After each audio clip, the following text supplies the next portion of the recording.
ನೋಡಿ, ನಾವಿವತ್ತು ನಮ್ಮ ಚಿಕ್ಕಮಗಳೂರಿನಲ್ಲಿರ್ತಕ್ಕಂಥ ಶಾಂತಿನಿಕೇತನ ಸ್ಕೂಲ್ ಆಫ್ ಆರ್ಟ್ ಅಲ್ಲಿ ಇದ್ದೀವಿ ಸ್ನೇಹಿತರೆ. ನಾನಿವತ್ತು ನಮ್ಮ ನಾಡಿನ ಒಬ್ಬ ಬಹುದೊಡ್ಡ ಶಿಲ್ಪಿಗಳು ಜೊತೆಗೆ ನಮ್ಮ ಸಾಂಪ್ರದಾಯಿಕ ಏನು ಕಲೆಗಳಿದೆ, ಅದು ಚಿತ್ರ ಇರ್ಬೋದು, ಶಿಲ್ಪ ಇರ್ಬೋದು, ವಾಸ್ತು ಇರ್ಬೋದು, ಅಥವಾ ಬೇರೆ ಪ್ರಕಾರಗಳಿರ್ಬೋದು, ಇದರಲ್ಲಿ ಸಾಕಷ್ಟು ವರ್ಷಗಳಿಂದ ಕೆಲಸ ಮಾಡ್ತಾ ಇರ್ತಕ್ಕಂಥ ನಮ್ಮ ನಾಡಿನ ಶಿಲ್ಪಿಗಳಾಗಿರ್ತಕ್ಕಂಥ ವಿಶ್ವಕರ್ಮಾಚಾರ್ಯರವರು ನಮ್ಮ ಜೊತೆ ಇದ್ದಾರೆ ಸ್ನೇಹಿತರೆ. ನನಗೆ ಇವತ್ತು ಅವ್ರ ಜೊತೆ ಒಂದೆರಡು ಮಾತಾಡಬೇಕು ಅಂತ ಅನಿಸಿದೆ. ಹಾಗಾಗಿ ನಾನು ಇವತ್ತು ವಿಶ್ವಕರ್ಮಾಚಾರ್ಯರನ್ನ ಭೇಟಿ ಮಾಡ್ಲಿಕ್ಕೆ ಬಂದಿದ್ದೀನಿ.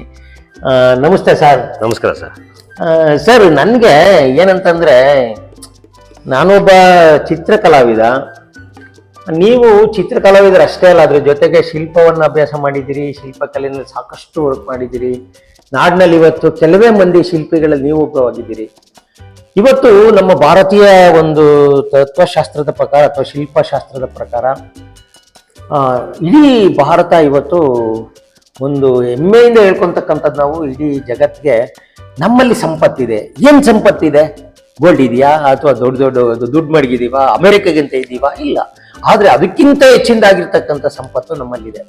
ಅದೇ ನಮ್ಮ ಪೂರ್ವಿಕರು ಬಿಟ್ಟೋಗಿರ್ತಕ್ಕಂಥ ಶಿಲ್ಪ ವೈಭವ ಸ್ನೇಹಿತರೆ. ನಮ್ಮ ಬೇಲೂರು, ಹಳೇಬೀಡು, ಸೋಮನಾಥಪುರ, ಏನೇ ಬನ್ನಿ, ನಮ್ಮ ಭಾರತದಲ್ಲಿ ಎಲ್ಲೇ ಬನ್ನಿ, ಅದನ್ನ ನಾವು ಹೇಳಿಕ್ಕಾಗೋದಿಲ್ಲ. ಅಷ್ಟೊಂದು ಶಿಲ್ಪಗಳನ್ನ ಪುರಾತನರು ಬಿಟ್ಟೋಗಿದ್ದಾರೆ ಸ್ನೇಹಿತರೆ. ಅದರ ಮುಂದುವರಿಕೆ ಭಾಗವಾಗಿ ಇವತ್ತು ನಾವು ಸಾಕಷ್ಟು ಏನು ಶಿಲ್ಪಿಗಳನ್ನ ತಯಾರು ಮಾಡುವಂಥ ನಮ್ಮ ಅಧ್ಯಾಪಕರಿದ್ದಾರೆ, ಪ್ರಿನ್ಸಿಪಾಲ್ ಇದ್ದಾರೆ. ಸರ್, ಇವತ್ತು ನಿಮ್ಗೆ ಏನು ಅನ್ಸುತ್ತೆ, ನಮ್ಮ ಭಾರತದ ಶಿಲ್ಪಕಲೆ ಎತ್ತ ಹೋಗ್ತಾ ಇದೆ, ಅಥವಾ ಏನಾಗಬೇಕು, ಏನಾಗಿದೆ, ಅಥವಾ ಯಾವ ನಿಟ್ಟಿನಲ್ಲಿ ನಾವು ಹೋದ್ರೆ ನಮ್ಮ ಒಂದು ಸಂಸ್ಕೃತಿ ಸಂಪ್ರದಾಯಗಳನ್ನ ಉಳಿಸ್ಕೊಳ್ಳೋದಕ್ಕೆ ಸಾಧ್ಯ ಇದೆ? ನೀವು ನಿಮ್ಮ ಅನುಭವದಲ್ಲಿ ಏನು ಹೇಳ್ತೀರಾ ಸರ್? ಸರ್ ನಮಸ್ಕಾರ. ಬಹಳ ಒಳ್ಳೆ ಪ್ರಶ್ನೆಯನ್ನು ಎತ್ತಿದ್ದೀರಿ.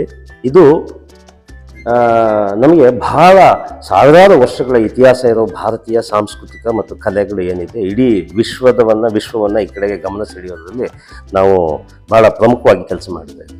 ಇವತ್ತು ಭಾರತೀಯ ಆರ್ಥಿಕ ವ್ಯವಸ್ಥೆಯಲ್ಲಿ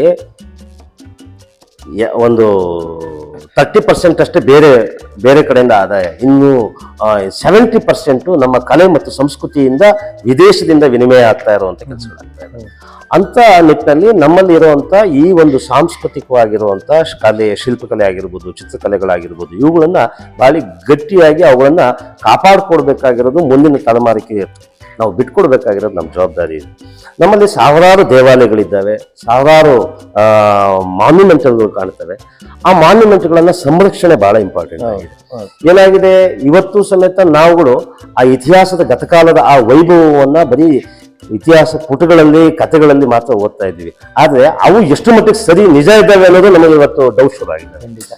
ಯಾಕೆ ಏನಾಗುತ್ತೆ ಅಂತ ಹೇಳಿದ್ರೆ, ನಾವು ಅದು ಹಿಂದ್ಗಡೆ ಇಷ್ಟೆಲ್ಲ ಸಾಂಸ್ಕೃತಿಕವಾಗಿ ಶಿಲ್ಪಕಲಾ, ವಾಸ್ತುಶಿಲ್ಪಗಳ ವೈಭವವನ್ನು ಆಗಿದ್ದಾವೆ ಅಂತ ಹೇಳಿದ್ರು, ಎಲ್ಲೂ ಸಮೇತ ನಿಖರವಾಗಿ ಆ ಒಂದು ಶಿಲ್ಪ ರಚನೆ ವೇಳೆ ಅಥವಾ ಒಂದು ದೊಡ್ಡ ಮಾನ್ಯುಮೆಂಟ್ ಅಲ್ಲಿ ಬೇಲೂರು ಹಳೇಬೀಡು ಕನ್ಸ್ಟ್ರಕ್ಷನ್ ವೇಳೆ ಬರೀ ಅದನ್ನ ಮಾಡಿಸಿದವನ್ನ ಹೊಗಳಿದ್ರೆ ವಿನಃ ಆ ಶಾಸನದ ಉಲ್ಲೇಖದಲ್ಲಿ ಇದು ಎಷ್ಟು ವರ್ಷ ತಗೊಂತು, ಏನಾಯ್ತು, ಈ ಡಾಕ್ಯುಮೆಂಟ್ಗಳೇ ಸಿಕ್ಕಲ್ಲ. ಎಷ್ಟು ಜನ ಕೆಲಸ ಮಾಡಿದ್ರು.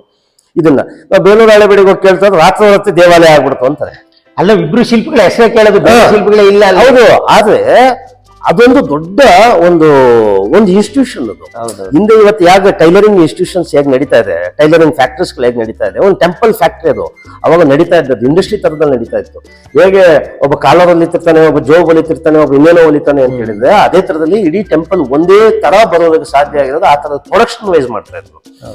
ಹಾಗಾಗಿ ನಿಮ್ಗೆ ಎಲ್ಲ ದೇವಾಲಯಗಳು ಹೊಯ್ಸಳ ಶೈಲಿಯಲ್ಲಿ ಬರುವಂತ ದೇವಾಲಯಗಳು ನೋಡ್ತಾ ಹೋದ್ರೆ ಎಲ್ಲ ಒಂದೇ ತರ ಕಾಣ್ತವೆ. ಯಾಕೆ ಅಂತ ಹೇಳಿದ್ರೆ, ಒಂದು ಸ್ಕೂಲ್ ಆಫ್ ಆರ್ಟ್ ಇಂದ ಆಚೆಗೆ ಬಂದದ್ದು. ಇಲ್ಲಿ ನೂರಾರು ಜನ ವಿದ್ಯಾರ್ಥಿಗಳಿದ್ದಾರೆ. ಒಂದು ಆ ಸಿಲೆಬಸ್ ಏನಿತ್ತಲ್ಲ, ಒಂದು ಸಿಲೆಬಸ್ ಅನ್ನ ಒಂದು ಪ್ಯಾಟರ್ನ್ ನಲ್ಲಿ ರೆಡಿ ಮಾಡಿ ಇಟ್ಕೊಂಡು ಅದಕ್ಕೆ ನಾವೆಲ್ಲರೂ ಬದ್ಧವಾಗಿ ಕೆಲಸ ಮಾಡಿದ್ದಕ್ಕೆ ಸಾಧ್ಯ ಆಗಿದೆ. ಒಂದೇ ತರ ಪ್ಯಾಟರ್ನ್, ಕಂಬ ಅಂದ್ರೆ ಹೆಂಗಿರ್ಬೇಕು, ಅದಕ್ಕೊಂದು ಶಿಲ್ಪಶಾಸ್ತ್ರ ರಚನೆ ಮಾಡಿದ್ದಾರೆ. ಆ ಶೈಲಿ ಅಂದ್ರೆ ಹಿಂಗಿರ್ಬೇಕು, ಆಭರಣ ಅಂದ್ರೆ ಹೆಂಗಿರ್ಬೇಕು, ಭಂಗಿ ಅಂದ್ರೆ ಹೆಂಗಿರ್ಬೇಕು, ತಾಳ್ಮಾನಗಳು ಹಿಂಗಿರ್ಬೇಕು ಅನ್ನೋ ನಿಟ್ಟಿನಲ್ಲಿ ಅವುಗಳೆಲ್ಲವನ್ನ ನಾವು ಆ ನಿಬಂಧನೆಗಳನ್ನ ಹಾಕೊಂಡಿದ್ದಕ್ಕೆ ನಮ್ಗೆ ಇಷ್ಟೆಲ್ಲ ಸಿಕ್ಕಿದೆ. ಇತ್ತೀಚಿನ ದಿನಗಳಲ್ಲಿ ಏನಾಗಿದೆ, ಅದನ್ನ ಕಲಿಸ್ಬೇಕಾಗಿರುವಂತ ಮುಂದಿನ ತಲೆಮಾರಿಗೆ ನಾವು ವರ್ಗಾಯಿಸಬೇಕಾದ ನಿಖರವಾದಂತ ಅಥವಾ ಆ ತರ ಒಂದು ಸುವ್ಯವಸ್ಥಿತವಾದಂತ ಇನ್ಸ್ಟಿಟ್ಯೂಷನ್ಸ್ಗಳು ಕೊಡ್ತಾ ಇದೆ. ಖಂಡಿತ. ಏನಾಗಿದೆ, ನಮ್ಮಲ್ಲಿ ಒಂದು ಇನ್ಸ್ಟಿಟ್ಯೂಷನ್ ಒಳಗಡೆ ಬರ್ತಿದ್ದಾಗ ನಿಮಗೆ ಈ ಒಂದಷ್ಟು ನಿಬಂಧನೆಗಳು ಶುರು ಆಗುತ್ತೆ, UGC ನಾಮ್ಸ್ ಅವು ಇವು, ಅದರಲ್ಲಿ ಒಂದಿಷ್ಟು ಅನಿವಾರ್ಯವಾಗಿ ಬೇರೆ ಬೇರೆ ಸಬ್ಜೆಕ್ಟ್ಗಳನ್ನ ತೋರಿಸೋದ್ರಿಂದ ಪ್ರಾಯೋಗಿಕವಾಗಿ ನಮಗೆ ಆ ಕಲಿಕೆಗೆ ಅವಕಾಶಗಳು ಸಿಗ್ತವೆ. ಆಮೇಲೆ ಇತ್ತೀಚಿನ ಈ ದುಗುಡದ ಧಾವಂತದ ಜಗತ್ತಿನಲ್ಲಿ ವಿದ್ಯಾರ್ಥಿಗಳು ಸಮೇತ ಹಾಗೆ ಇದ್ದಾರೆ. ಏನಂತ ಹೇಳಿದ್ರೆ ಕಲಿತ ತಕ್ಷಣ ನಾಳೆ ಎಕ್ಸಾಮ್, ನನಗೆ ನಾಳೆ ಅಪಾಯಿಂಟ್ಮೆಂಟ್ ಸಿಗಬೇಕು ಅನ್ನೋ ಮನಸ್ಥಿತಿಲಿದ್ದಾವೆ. ಹಿಂದೆ ಗುರುಮುಖೇನ ಗುರು ಜೊತೆ ಕಲಿತಾ ನೂರಾರು ವರ್ಷಗಳಾಯ್ತು. ಅವರು ಗುರು ನೀನು ಇವತ್ತು ನೀನು ಆಗಿದೆ ಸ್ವತಂತ್ರವಾಗಿ ಮಾಡ್ಬೋದು ಅಂತ ಆತ ಬಿಡುಗಡೆಗೊಳಿಸೋ ತನಕನೂ ಸಮೇತ ಅವರು ಶಿಷ್ಯ ಪರಂಪರೆಯನ್ನ ಮಾಡ್ಕೊಂಡು ಬರ್ತಾ ಇದ್ರು. ಆಮೇಲೆ ಆ ಗುರು ಮತ್ತು ಶಿಷ್ಯರ ಸಂಬಂಧಗಳು ಹಂಗೆ ನಡೀತಾ ಇತ್ತು. ಹಾಗಾಗಿ ಇವತ್ತು ಸಮೇತ ನಾವೇನು ಶಿಲ್ಪ ರಚನೆ ಮಾಡ್ಬೇಕಾದ್ರೆ ನಾವೆಲ್ಲ ಜಕಣಾಚಾರ ವಂಶಸ್ಥರು ಅಂತೀವಿ.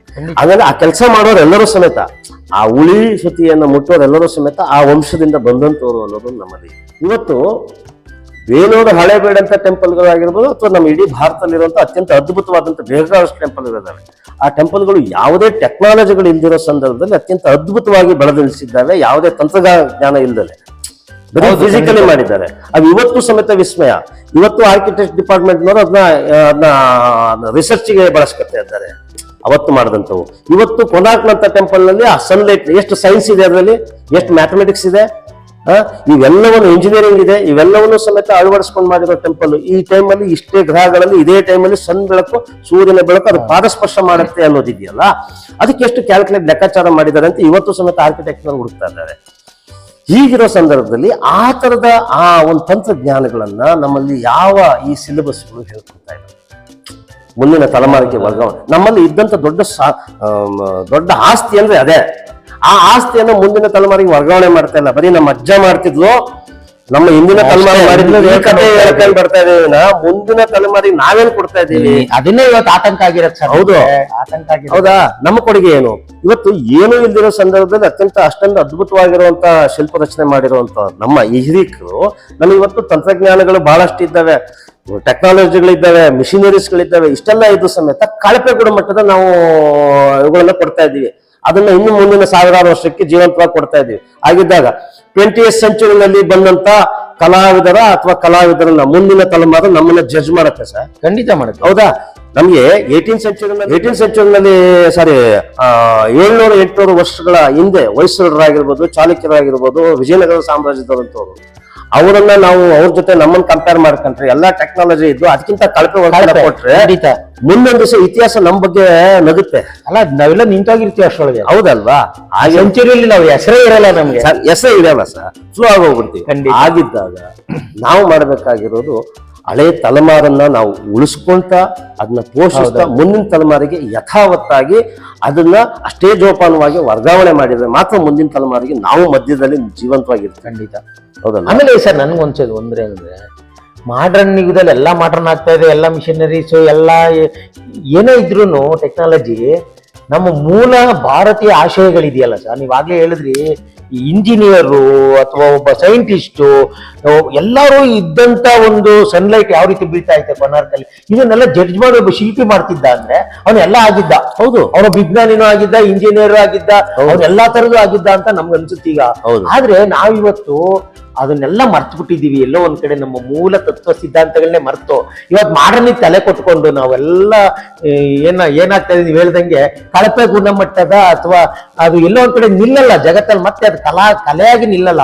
ಇವತ್ತು ಎಷ್ಟೇ ಶತಮಾನಗಳು ಕಳೆದ್ರು ಅಲ್ಲಬೀಳು ಬೇರೆ ನಿಂತಿದೆ. ಹೌದು, ಈ ಕಟ್ಟಿರ್ತಕ್ಕಂಥ ದೇವಾಲಯಗಳು ಹೆಚ್ಚಿಗೆ ದಿನ ಇರಲ್ಲ.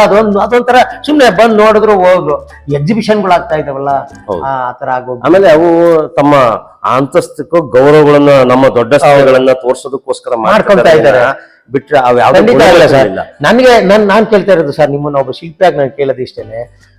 ಇವತ್ತು ಎಲ್ಲ ಒಂದ್ ಕಡೆ ಸರ್ಕಾರಗಳು ಇದಕ್ಕೆ ಒಂದಿಷ್ಟು ಚಿಂತನೆ ಮಾಡ್ಬೇಕು. ಒಬ್ಬೊಬ್ಬ ನಿಮ್ಮಂತ ಶಿಲ್ಪಿಗಳನ್ನ ಕರೆದು ಏನಾಗ್ತಾ ಇದೆ, ಏನಾಗ್ಬೇಕು, ನಮ್ಮ ಶಿಲ್ಪಕಲೆ ಅಥವಾ ನಮ್ಮ ಭಾರತೀಯ ಸತ್ವ ಸಿದ್ಧಾಂತಗಳನ್ನ ಯಾವ ರೀತಿ ಉಳಿಸ್ಕೋಬೇಕು, ಈಗ ಮಾಡ್ತಕ್ಕಂಥ ಮೂಲ ಶಿಲ್ಪಕಲೆ ಏನಿದೆ, ನೀವಾಗ್ಲೇ ಹೇಳಿದ್ರಿ ಎಲ್ಲ ಟೆಂಡರ್ ಅಂತ, ಅದು ಬೆಲೆ ಕಟ್ಟಕ್ಕಾಗಲ್ಲ, ಮೂಲ ವಿಗ್ರಹಕ್ಕೆ ಬೆಲೆ ಕಟ್ಟಕ್ಕಾಗಲ್ಲ. ಏನು ಮಲೆ ಬೇಲೂರು ದೇವಾಲಯದ ಒಂದು ಶಿಲ್ಪಕ್ಕೆ ಎಷ್ಟು ಬೆಲೆ ಕಟ್ಟಕ್ಕಾಗುತ್ತೆ? ನಮ್ಮ ಇಡೀ ಒಂದು ಬೇಲೂರು ಹಳೆಬೇಡಿ ಬಿಡಿ, ಹೊಯ್ಸಳರು ಕಟ್ಟಿದ್ರೆ ಯಾವ್ದಾದ್ರು ಒಂದ್ ಟೆಂಪಲ್ ಮಾಡಿದ್ರೆ ನಮ್ಮ ಭಾರತದ ಅರ್ಧ ಸಾಲ ತಿರೋಗ್ಬಿಡ್ತದೆ. ಖಂಡಿತ ಕೇಳಿದ್ರಂತ ಬ್ರಿಟಿಷ್ನವರು, ಸರ್ ಒಂದು ಶಿಲ್ಪ ಕೊಡಿ ಅಥವಾ ಇಡೀ ದೇವಾಲಯ ಕೊಡಿ, ಎಷ್ಟು ದೇವಾಲಯ ತೂಕ ಎಷ್ಟು ಟನ್ ಇದೆಯೋ ಅಷ್ಟು ಟನ್ ನಾವು ಗೋಲ್ಡ್ ಕೊಡ್ತೀವಿ. ಹೌದು, ಬೇಲೂರು ಎಷ್ಟು, ಆ ದೇವಾಲಯ ಎಷ್ಟು ಟನ್ ಬರ್ಬೋದು ಸರ್? ಅಷ್ಟು ಗೋಲ್ಡ್ ಕೊಡ್ತೀವಿ ಅಂತ ಕೇಳಿದ್ರಂತೆ. ಅಂದ್ರೆ ಲೆಕ್ಕ ಹಾಕೊಳ್ಳಿ ಇದಕ್ಕೆ ಎಷ್ಟು ಬೆಲೆ ಇದೆ. ಬಟ್ ಆ ಬೆಲೆ ನಮ್ಮ ಶಿಲ್ಪಕ್ಕೆ ಇದೆ ಅನ್ನೋದಾದ್ರೆ ಅಂತಹ ಬೆಲೆ ಆ ಶಿಲ್ಪದಲ್ಲಿ ಇರ್ಬೇಕು. ಇವತ್ತದಿದೆಯಾ? ಇದೆ ಇದೆ, ಅದ್ರದ್ದು ಮೌಲ್ಯಗಳನ್ನು ಯಾವತ್ತೂ ಕಳ್ಕೊಂಡಿಲ್ಲ, ಆದ್ರೆ ಗುಣಮಟ್ಟಗಳು ಕಳ್ಕೊಂಡಿದ್ದಾರೆ. ಅದನ್ನೇ ಸರ್, ಗುಣಮಟ್ಟ ಕಳ್ಕೊಂಡಿದೆ. ಯಾಕೆ ಅಂತ ಹೇಳ್ತೀನಿ ಕೇಳಿ. ಇವತ್ತೇನಾಗಿದೆ, ನಮ್ಮ ಕಲಿಕಾಸಕ್ತದ ಕಮ್ಮಿ ಆಗ್ತಾ ಇದೆ. ಏನಂತ ಹೇಳಿದ್ರೆ ಶಾರ್ಟ್ ಅಲ್ಲಿ ಕಲಿಬೇಕು ಸರ್, ನಮ್ಗೆ ಈ ಲಾಂಗ್ ಟರ್ಮ್ ಅಲ್ಲಿ ಕಲಿಯೋಕೆ ಆಗೋದಿಲ್ಲ. ಉದಾಹರಣೆ ನಮ್ಮಲ್ಲಿ ಈ ಶಿಕ್ಷಣ ವ್ಯವಸ್ಥೆಗಳಲ್ಲಿ, ಕಲಾ ಶಿಕ್ಷಣದ ವ್ಯವಸ್ಥೆಯಲ್ಲಿ 6 ವರ್ಷ ಈ ಡ್ರ್ಯಾಗ್ ಆಗ್ಬಿಡುತ್ತೆ. ಇವತ್ತಿನ ನಮ್ಮ ವಿದ್ಯಾರ್ಥಿಗಳ ಮನಸ್ಥಿತಿ ಹೆಂಗಿರುತ್ತೆ ಅಂದ್ರೆ, ರೀಲ್ಸ್ ನೋಡೋದು, ಸ್ಟೇಟಸ್ ಅನ್ನ 5 ದಿನ ಅದು ಪೂರ್ತಿನೂ ನೋಡಲ್ಲ, ಹೆಂಗಂತಾರೆ ಅಷ್ಟು ಕ್ಷಣಿಕವಾಗಿರೋ ಮನಸ್ಥಿತಿ, ಚಂಚಲ ಮನಸ್ಥಿತಿಯಲ್ಲಿ ಇರೋ ಸಂದರ್ಭದಲ್ಲಿ ಇವೆಲ್ಲ ಏನ್ ಹೇಳ್ತವೆ ಅಂದ್ರೆ ತಪಸ್ ಕೇಳುತ್ತೆ. ಮೆಡಿಟೇಷನ್ ತರದಲ್ಲಿ ಕೆಲಸ ಮಾಡಿದ್ರೆ ಮಾತ್ರ ಕಲಿಯೋದಕ್ಕೆ ಸಾಧ್ಯ ಅನ್ಸುತ್ತೆ. ಇವತ್ತಿನ ವಿದ್ಯಾರ್ಥಿಗಳ ಕೊರತೆ ಏನಂತ ಹೇಳಿದ್ರೆ, ಇವತ್ತಿನ ಯಂಗ್ಸ್ಟರ್ಸ್ಗಳದ್ದು ಏನಂತ ಹೇಳಿದ್ರೆ ಆ ತಾಳ್ಮೆ ಕಳ್ಕೊಂಡಿದ್ದಾವೆ, ಆ ಪೇಷನ್ಸ್ ಕಳ್ಕೊಂಡಿದ್ದಾವೆ. ಅದರಲ್ಲಿ ಒಂದು ಮೆಡಿಟೇಷನ್ ಮಾಡಿಕೊಂಡು ಧ್ಯಾನ ತರದಲ್ಲಿ ಕೆಲಸ ಮಾಡಿ ಸ್ಕಲ್ಪ್ಟಿಂಗ್ ಕೆಲಸ ಮಾಡ್ತಾ ಇದ್ದೀನಿ. ನಾನೊಬ್ಬ ಸಾಂಪ್ರದಾಯಿಕ ಶಿಲ್ಪಿ, ಸಾಂಪ್ರದಾಯಿಕ ಪೇಂಟರ್ ಆಗಿ ಎರಡೂ ಮಜಲುಗಳನ್ನ ನೋಡಿರೋಂಥದ್ದು. ನಾವು ಇದನ್ನು ನೋಡಿದಾಗ ಇವತ್ತಿನ ತಲೆಮಾರಿಗೆ ಬೇಕಾಗಿರುವಂಥ ಅಡ್ವಾನ್ಸ್ ಟೆಕ್ನಾಲಜಿಗಳನ್ನ ಬಳಸ್ಕೊಂಡು ನಾವ್ಯಾಕೆ ಇನ್ನೊಂದು ಹಂತಕ್ಕೆ, ಇನ್ನೊಂದು ಹೈಪರ್ ರಿಯಲಿಸ್ಟಿಕ್ ಹಂತಕ್ಕೆ ನಾವ್ಯಾಕೆ ಕೊಡಬಾರ್ದು, ಅದು ಸಾಧ್ಯತೆ ಬಾಧ್ಯತೆಗಳನ್ನ ನಾವ್ಯಾಕೆ ಅರ್ಥ ಮಾಡ್ಕೋಬಾರ್ದು ಅನ್ನೋ ಒಂದು ಕುತೂಹಲದಿಂದ ಹುಡ್ಕೋಕ್ ಶುರು ಮಾಡಿದಾಗ ಬಹಳ ವರ್ಷಗಳ ಒಂದು ಜರ್ನಿ ಒಳಗಡೆ ನಂಗೆ ಒಂದಷ್ಟು ಬೇರೆ ಸಿಕ್ಕಿದೆ. ನಾವು ಹೊಸ ಪ್ರಯೋಗಗಳನ್ನು ಮಾಡ್ತಾ ಇದ್ದೀವಿ. ಏನಾಗುತ್ತೆ, ಇವತ್ತು 3D ಪ್ರಿಂಟಿಂಗ್ ಬಂದಿದೆ, ಅದನ್ನ 3D ಹೈಪರ್ ರಿಯಲಿಸ್ಟಿಕ್ ಅನ್ನು ಮಾಡೋಕೆ ಸಾಧ್ಯತೆಗಳಿದ್ದಾವೆ. ಇವತ್ತು ಬೇಲೂರು ಹಳೆಬೀಡು ಶಿಲ್ಪಗಳನ್ನ ಏನಾಗಿದೆ ನೋಡಿ, ಇವತ್ತು ತಂತ್ರಜ್ಞಾನ ಬಂದಿದೆ. ಸರ್, ನಾನು ಮಧ್ಯೆ ಮಾತಾಡ್ತೀನಿ, ಒಂದೇ ಕ್ವಶನ್. ನಿಮ್ಗೆ ಈ ಹೊಸ ಟೆಕ್ನಾಲಜಿ ಬಳಸ್ಕೊಂಡು ಈ ಬೇಲೂರು ಹಳೆಬೀಡಲ್ಲಿ ಇರ್ತಕ್ಕಂಥ ಶಿಲ್ಪಗಳನ್ನ ಮರು ನಿರ್ಮಾಣ ಮಾಡಕ್ ಆಗುತ್ತೆ ಧಾರಾಳವಾಗಿ. ಯಾಕೆ ಅಂತ ಹೇಳ್ತೀನಿ ಕೇಳಿ. ಇದು ಉಟ್ಕೊಂಡಿದ್ದೆ ಮೆಡಿಕಲ್ ಅಲ್ಲಿ. ಏನಂತ ಹೇಳಿದ್ರೆ, ಉದಾಹರಣೆ ಬಲಗಡೆದೊಂದು ಹಲ್ಲು ಮುರಿದೋಗಿದೆ, ಅದನ್ನ ಸ್ಕ್ಯಾನ್ ಮಾಡ್ಕೊಂಡು ಎಡಗಡೆಗೆ ಫ್ಲಿಪ್ ಮಾಡಿಬಿಟ್ಟು ಎಡಗಡೆ ಇಟ್ಬಿಡ್ತಾರೆ. ಬೋನ್ ಈ ಸೈಡ್ ಹೊರಟೋಗಿದೆ, ಒಂದು ಮುರಿದೋಗಿದೆ, ಅದನ್ನ ಸ್ಕ್ಯಾನ್ ಮಾಡ್ಕೊಂಡು ಅದನ್ನ ಫ್ಲಿಪ್ ಮಾಡ್ಬಿಟ್ಟು ಆಸ್ ಇಟ್ ಅವನದೇ ಮೂಳೆಯನ್ನ ಆ ಜಾಗಕ್ಕೆ ಕೊಡುವಂತ ಪದ್ಧತಿಗೆ ಶುರುವಾಗಿದ್ದಂಥದ್ದು ಈ ಟೆಕ್ನಾಲಜಿ.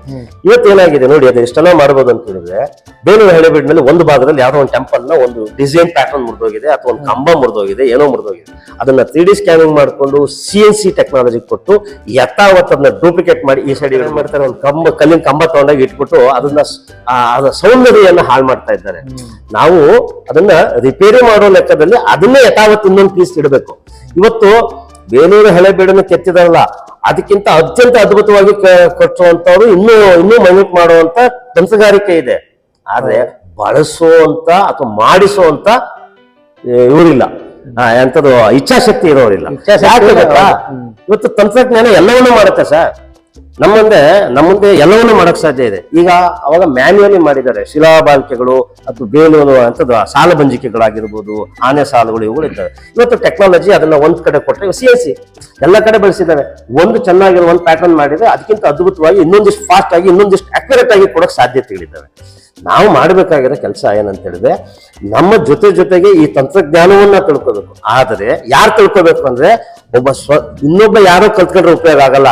ಶಿಲ್ಪಿ ಯಾರೋನೇ ಕಲ್ತ್ಕೋಬೇಕು, ಕಲಾವಿದನೇ ಕಲ್ತ್ಕೊಂಡಾಗ ಅದನ್ನ ಟೂಲ್ ಆಗಿ ಬಳಸ್ಕೊಂತಾನೆ. ಹೌದಾ? ಟೂಲ್ ಅಷ್ಟೇ ಸರ್, ಅದನ್ನ ಟೂಲ್ ಆಗಿ ಬಳಸ್ಕೊಳಕ್ ಸಾಧ್ಯ. ಇನ್ನೊಬ್ಬ 100% ಅದಕ್ಕಷ್ಟೇ ಡಿಪೆಂಡ್ ಆಗ್ತಾನೆ. ಅವ್ನು ಬರೀ ಅದನ್ನ ಟೆಂಪ್ಲೇಟ್ಗಳನ್ನಷ್ಟೇ ಬಳಸೋಕ್ ಸಾಧ್ಯ ಆಗಿದೆ. We are creators.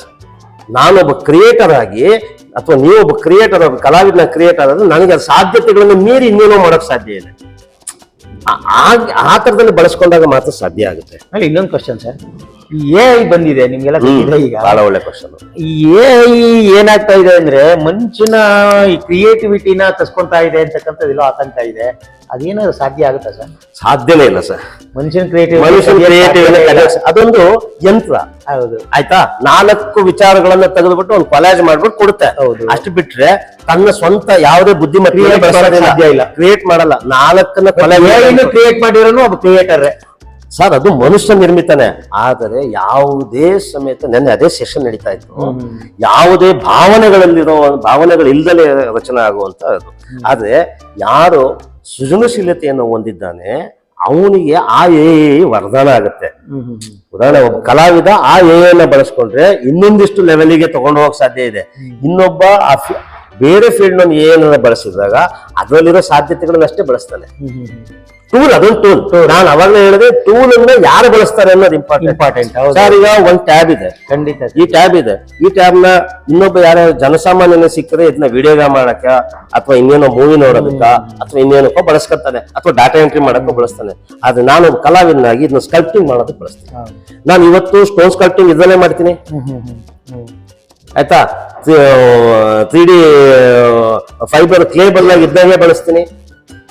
ಹಿಂದೆ ನಾವು ಮಣ್ಣನ್ನ ನಾವು ಬಳಸಬೇಕಾಗಿತ್ತು, ಅದಕ್ಕೆ ಅದರದ್ದೇ ಆದಂತ ನಿರ್ದಿಷ್ಟವಾದಂತ ಲಿಮಿಟೇಷನ್ಸ್ ಇತ್ತು ಮೀಡಿಯಾಕ್ಕೆ. ಅದು ಇದ್ರಲ್ಲಿ ಲಿಮಿಟೇಷನ್ಸ್ ಇಲ್ಲ. ಝೂಮ್ ಮಾಡ್ಕೊಂಡು ಹೈಪರ್ ಆಗಿ ಕೆಲಸ ಮಾಡ್ಕೊತೀನಿ. ಇದನ್ನ ನಾನು ಯಾವ ಹಂತಕ್ಕೆ ಬೇಕಾದ್ರೆ ತಗೊಂಡೋಗ್ಬೋದು. ಮೆಟಲಿಗೆ ತಗೊಂಡೋಗ್ಬೋದು, ಸ್ಟೋನಿಗೆ ತಗೊಂಡೋಗ್ಬೋದು, ಫೈಬರಿಗೆ ತಗೊಂಡೋಗ್ಬೋದು, ವುಡ್ಡಿಗೆ ತಗೊಂಡೋಗ್ಬೋದು, ಬ್ರಾನ್ಸಿಗೆ ತಗೊಂಡು ಹೋಗ್ಬೋದು, ಎಲ್ಲಿಗೆ ಬೇಕಾದ್ರೆ ತಗೊಂಡು ಹೋಗ್ಬೋದು. ಇದೊಂದು ಟೂಲ್. ಈ ಟೂಲ್ ಯಾರ ಕೈಲಿದೆ ಅನ್ನೋದು ಇಂಪಾರ್ಟೆಂಟ್ ಅಲ್ವಾ. ಇದನ್ನ ನಾವು ಕಲಾವಿದರು ಅರ್ಥ ಮಾಡ್ಕೋಬೇಕು. ಯಾವ ನಮ್ಮನ್ನ ಆಳೋದಕ್ಕೆ ಆಗೋದಿಲ್ಲ. ಒಂದ್ ಸ್ವಲ್ಪ ದಿವಸ ಇದೊಂದು ಬೂಮ್ ನಡೀತಾ ಇದೆ, ಆದ್ರೆ ಮುಂದಿನ ದಿವಸಕ್ಕೆ ಮತ್ತೆ ಶುರು ಆಗುತ್ತೆ ಹ್ಯಾಂಡ್ ಮೇಡ್. ಶುರು ಆಗ್ತಾ ಇದೆ ಸರ್, ಆಯ್ತಾ.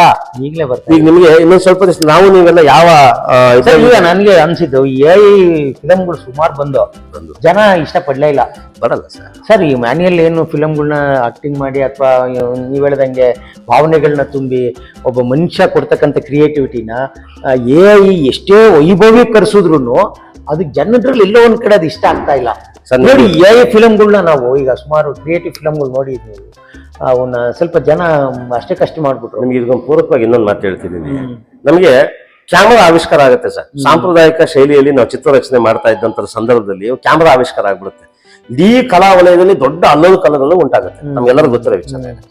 ಅವಾಗ ಒಂದಷ್ಟು ಜನ ನಮಗೆ ಹೊಟ್ಟೆ ಮೇಲೆ ಕಲ್ಲು ಬಿತ್ತು, ಇದು ನಮ್ಗೆಲ್ಲ ಅಪಾಯ ಆಯ್ತು. ಮುಂದಿನ ದಿವಸದಲ್ಲಿ ಕ್ಯಾಮ್ರಾ ನಾವು ಪೋರ್ಟ್ರೇಟ್ ಗಳನ್ನ ಮಾಡ್ತಾ ಇದೀವಿ, ಗ್ರೂಪ್ ಫೋಟೋಗಳನ್ನ ಪೇಂಟಿಂಗ್ ರಿಯಲಿಸ್ಟಿಕ್ ಪೇಂಟರ್ಸ್ ಮಾಡ್ತಾ ಇರೋ ಸಂದರ್ಭದಲ್ಲಿ ಇಷ್ಟೆಲ್ಲ ಅಪಾಯ ಆಯ್ತು ಅನ್ನೋ ಸಂದರ್ಭದಲ್ಲಿ ಒಂದಷ್ಟು ಜನ ಯೂತ್ಸ್ ಹೊಸ ಚಿಂತನೆ ಮಾಡುವಂತ ಕಲಾವಿದರು ಅದಕ್ಕೆ ಚಾಲೆಂಜ್ ಮಾಡಕ್ ಶುರುವಾದ್ರು. ಅಲ್ಲಿ ಉಟ್ಕೊಂಡಿದ್ದೆ ಹೊಸ ಪಂಥ ಇಂಪ್ರೆಷನಿಸಮ್ ಆಟ. ಅದಾದ್ಮೇಲೆ ಬಹಳಷ್ಟು ಇಸಮ್ಸ್ಗಳು ಚೇಂಜ್ ಆಯ್ತಾ ಹೋಯ್ತು. ಕ್ಯಾಮ್ರಾ ನಮಗೆ ಅಪಾಯನೇ ಮಾಡ್ಲಿಲ್ಲ. ಆ ಕ್ಷಣಕ್ಕೆ ಅನ್ಸುತ್ತೆ ನಾವ್ ಯಾವಾಗ ಅದನ್ನ ಓವರ್ಕಮ್ ಆಗ್ಬೇಕಾದ್ರೆ ಇವತ್ತು ಶುರುವಾಗಿದೆ ಅಂತ ಹೇಳಿದ್ರೆ ಮುಂದೊಂದ್ ದಿವಸ ಇನ್ಯಾವುದೋ ಹೊಸ ಪಂಥಕ್ಕೆ ನಾಂದಿ ಆಗ್ತಾ ಇದೆ ಅಂತ ಅರ್ಥ. ಕಲಾವಿದರಿಗೆ ಇನ್ನೊಂದು ಅದಕ್ಕೆ ಚಾಲೆಂಜ್ ಮಾಡಕ್ ಶುರು ಮಾಡ್ತಾರೆ. ಯಾರು ಸೃಜನಶೀಲವಾಗಿರುವಂತ ಕಲಾವಿದರು ಇದ್ದಾರೆ, ಪ್ರತಿ ಈ ತರದ ಒಂದು ಬಂದಾಗ ಅದನ್ನ ಹೇಗೆ ಬಳಸೋದು, ಅದನ್ನ ಓವರ್ಕಮ್ ಮಾಡೋದು ಹೇಗೆ ಅಂತ ಶುರುವಾಗುತ್ತೆ, ಆಯ್ತಾ. ಈಗ ಅದನ್ನ ಆದ್ರೆ ನಮ್ಮಲ್ಲಿ ಬಹಳಷ್ಟು ಜನ ಮಾಡ್ತಾ ಇರೋದೇನಂದ್ರೆ ಏನು ಅಂತ ಅರ್ಥ ಮಾಡ್ಕೊಳ್ಳೋದ್ರೆ ಸುಮ್ಮನೆ ಅಪೋಸ್ ಮಾಡ್ತಾ ಇದ್ದಾರೆ. ಏನು ಬಳಸಿಗಳೇ ಅದೇನಿದೆ ಆಳ ಉದ್ದ ಅಗಲ ಅದ್ ಲಿಮಿಟೇಷನ್ ಏನು ಅಂತ ಗೊತ್ತಾದ್ರೆ ಹ್ಯಾಂಡಲ್ ಮಾಡೋಕ್ ಗೊತ್ತಾಗತ್ತೆ. ನಾವೇನ್ ಮಾಡ್ತೀವಿ ಜನರಲ್ ಆಗಿ ನಮ್ಮಿಂದ ಅಪಾಯ ಆಗ್ಬಿಡುತ್ತೆ, ಆರ್ಟಿಫಿಷಿಯಲ್ ಇಂಟೆಲಿಜೆನ್ಸ್ ಇಂದ ನಮ್ಮ ಅಪಾಯ ಆಗುತ್ತೆ. ಸರ್, ಯಾವುದೋ ಒಂದು ಮಾಹಿತಿ ಸಂಗ್ರಹಕ್ಕೋಸ್ಕರವಾಗಿ ಅಥವಾ ಇನ್ನೇನಕ್ಕೋಸ್ಕರ ಅದನ್ನ ಬಳಸ್ಕೊಳ್ಳೋ ಸಮಸ್ಯೆ ಅಂತಿಲ್ಲ, ಯಾಕೆಂದ್ರೆ ತ್ವರಿತವಾಗಿ ಸಿಕ್ಕತ್ತೆ. ಆದ್ರೆ ಅದರಿಂದ ನನಗೆ ಅಪಾಯ ಆಗಲ್ಲ. ಯಾರು ಕೈಗೆ ಉದಾಹರಣೆ ನಾನು ಸ್ಕಲ್ಪ್ಚರ್ ಮಾಡ್ತಾ ಇದೀನಿ ಸರ್, ನನಗೆ ಏನು ಸಮಸ್ಯೆ ಕೊಡಲ್ಲ. ಮೀಡಿಯಾ ನಂದಿದ್ದು ಹೌದಾ, ನಾನ್ ಕೈಯಾರನೆ ಮಾಡ್ಬೇಕು. ಇದನ್ನ ಏನಲ್ಲಿ ಇದು ಚಿತ್ರ ನೋಡ್ಬೋದು ಅಷ್ಟೇ. ನಾನು ಚಿತ್ರ ಇದು ಹಂಗಾದ್ಮೇಲೆ ಏನಾಗಬಹುದು ಅನ್ನೋದೊಂದು ಪರಿಕಲ್ಪನೆ ಕೊಡ್ಬೋದು ಅಷ್ಟೇ. ಆದ್ರೆ ಇದನ್ನ ಅದು ಮಾಡ್ಕೊಡಲ್ಲ, ಫಿಸಿಕಲಿನೇ ನಾನ್ ಮಾಡ್ಬೇಕಾಗುತ್ತೆ. ಹಾಗಾಗಿ ಶಿಲ್ಪಕ್ಕೆ ಸಾವಿಲ್ಲ, ಚಿತ್ರಕ್ಕೂ ಸಾವಿಲ್ಲ. ಅಲ್ಲ, AI ಈಗ ಸರ್ ನನಗೆ 2 ಡೈಮೆನ್ಷನ್ ಸಿಗ್ತಾ ಇದೆ. ಹೌದು, 3 ಡೈಮೆನ್ಷನ್ ಅಥವಾ ಏನು ನಾವು ಈ ಡಿಗಳನ್ನ ನೋಡ್ತಾ ಇದೀವಿ, 60, 90, 20 ಹೋಗ್ತಾ ಇದೀವಿ, ಅದೆಲ್ಲ ವಿಷನ್ ಅಲ್ಲಿ ಸಿಗ್ತಾ ಇದೆ. ಅದು ಓನ್ಲಿ ಫಾರ್ 2D ನಲ್ಲೇ.